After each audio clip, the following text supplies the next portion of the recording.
Guild Wars 2 just went ahead and announced their newest expansion, Janthir Wilds. They actually just dropped the trailer not too long ago. Now, personally, I stepped away from Guild Wars 2 for a little bit, mainly because I wasn't the biggest fan of Secrets of the Obscure. But this new expansion being announced, I figured that it might be a good time to get back into it. So I'm going to go ahead and watch the trailer first time and then break it down from my point of view. Here we go.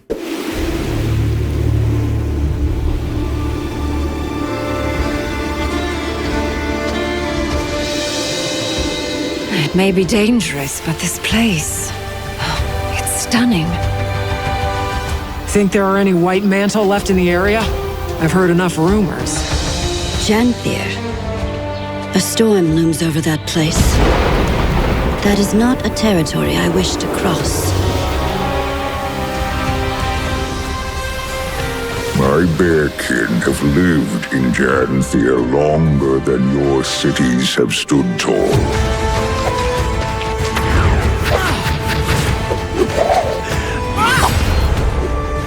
Oh, yeah. Is this?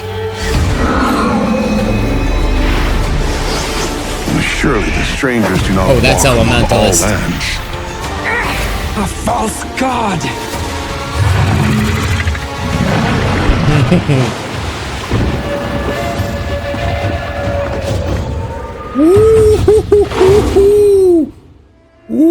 This place is no longer home to me.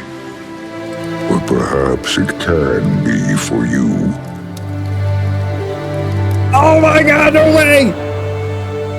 After it's been like 10 years of complaining! Holy crap! Player housing! So, that was absolutely wild. That was, I mean, no pun intended. I know that that one was easy to sneak in. But first and foremost, the thing that I love is that there are spears. I have asked for spears for the longest time in this game. And now we have spears. Now we actually can use spears. Ooh. Ooh. Ooh. Oh.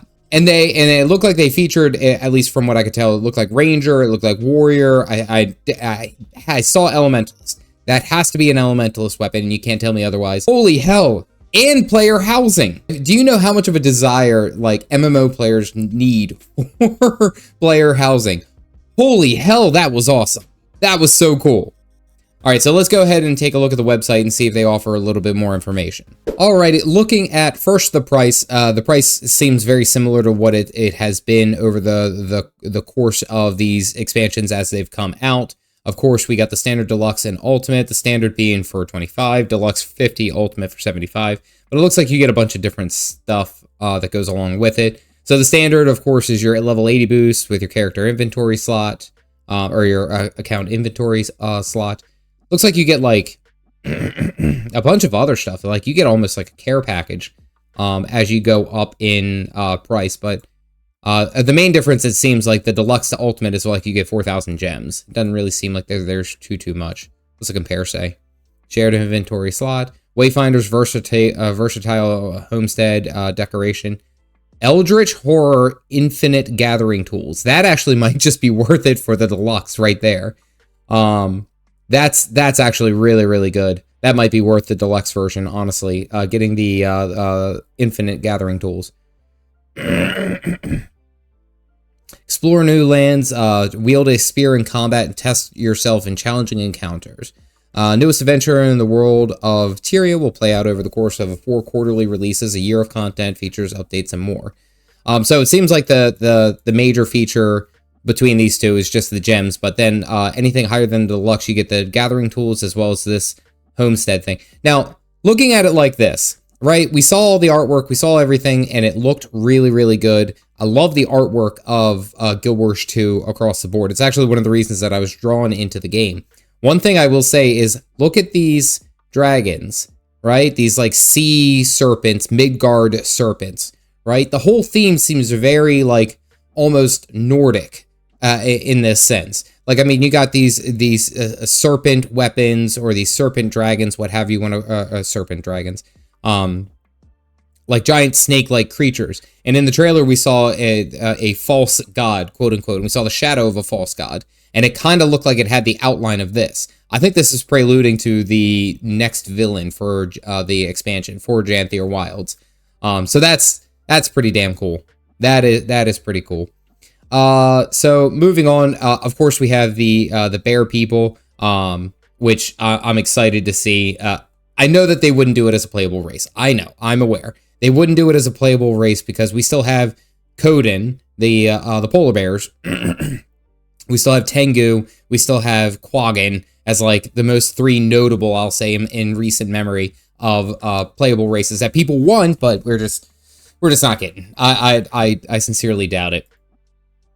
The player housing, I think, is great. Honestly, it is such a relief. Now, I'm curious to see. Now, I have been dipping my toes into Final Fantasy XIV, and I know that they do player housing as well. However, it's kind of like on a lottery system, to my understanding. It's on a lottery system, so it's never really guaranteed. I really hope that they make this a prominent feature, that this is something that you can get. This is your own, essentially your quote-unquote home instance, and then you're good to go. Which does bring the question, if you have like a fully loaded home instance, do you have to go back to your home instance and still farm up all of your daily gathering there, and then go over here to enjoy it, or can you transfer that over? That's one question I'll have right out the gate. And then, of course, we got our Cryptus looking elemental thing. I'm just putting it together, but again, the artwork here is just fantastic.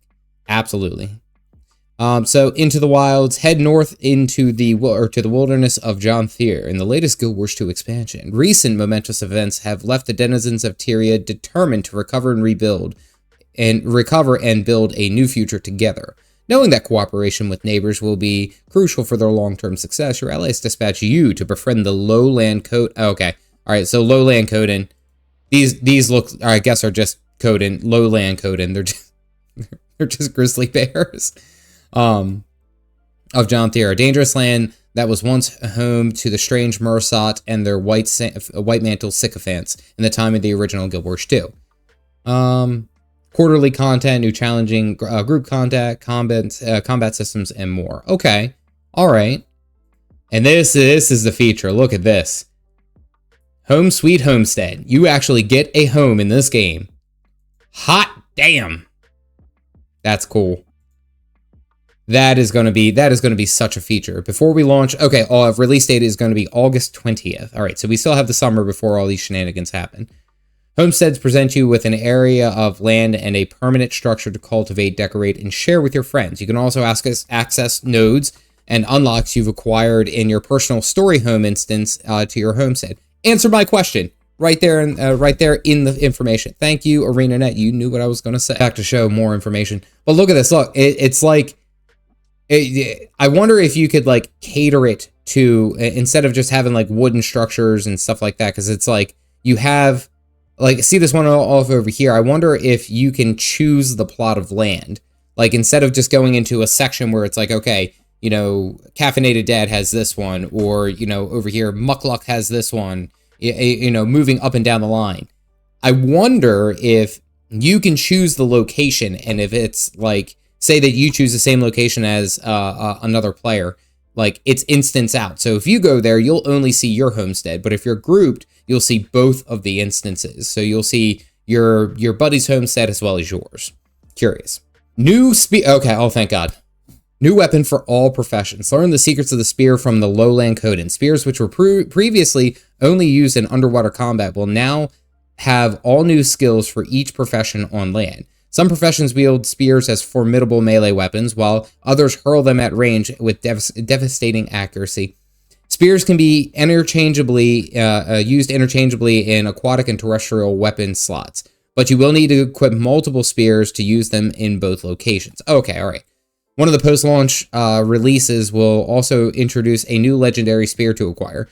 Any unlock spear weapons in your wardrobe will work for spears equipped on land. Okay. Thank goodness. That's Elementalist. That's switching into Fire Attunement right there. That's so good. Oh, this is so exciting. This is something that I've been wanting to have for God, this entire game, like, I love spears. I love spears in video games. I mean, like, I talked about it in here. Like, right currently, I'm playing Final Fantasy as a Dragoon, which uses a giant spear. This is just so damn cool. That's making me excited. Got to load up the Caffeinated Dad again.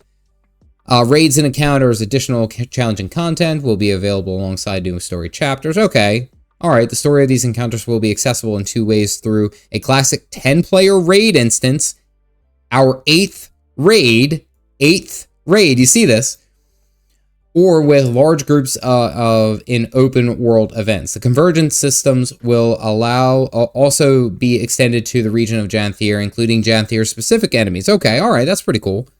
The following major release coming in the first quarter of 2025 will introduce a challenge mode and a legendary challenge mode for the raid.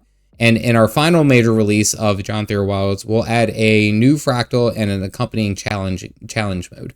That's pretty cool.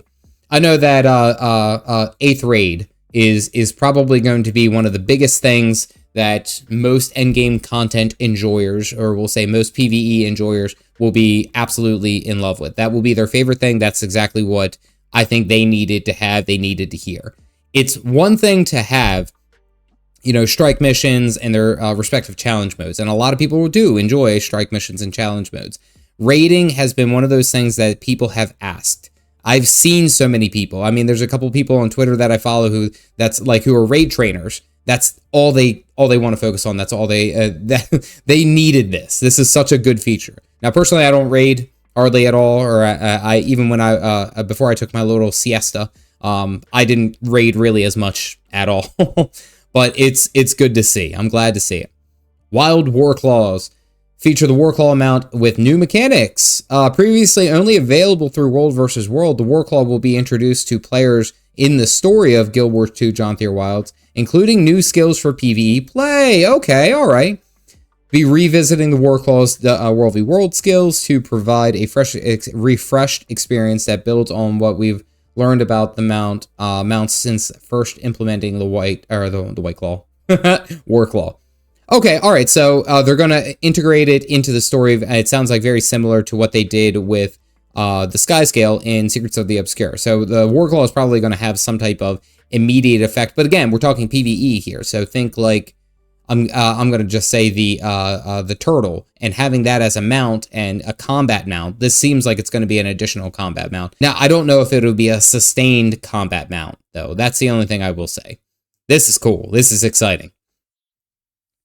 And each of its major releases will include a Wizard's Vault seasonal refresh. That's obvious.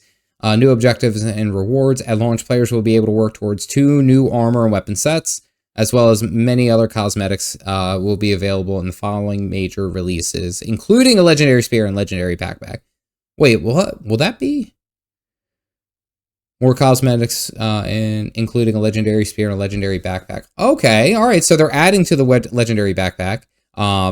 But then a legendary spear. I wonder if that's going to be confirmed through the Wizard's Vault. I guess so. I'd imagine so, based off of what I'm seeing here. Interesting. So taking a look at the actual Guild Wars 2 forum page and their news page, we'll say, looks like it's just rehashing what we have already talked about. Wizard's Vault, Homestead, wielding spears on lands, raid encounters, the War Claw. New PvP mode. Hold on. It's a good thing I went right here. Over the course of the coming year, we'll also be seeking input from the community on a new PvP game mode, and we aim to implement.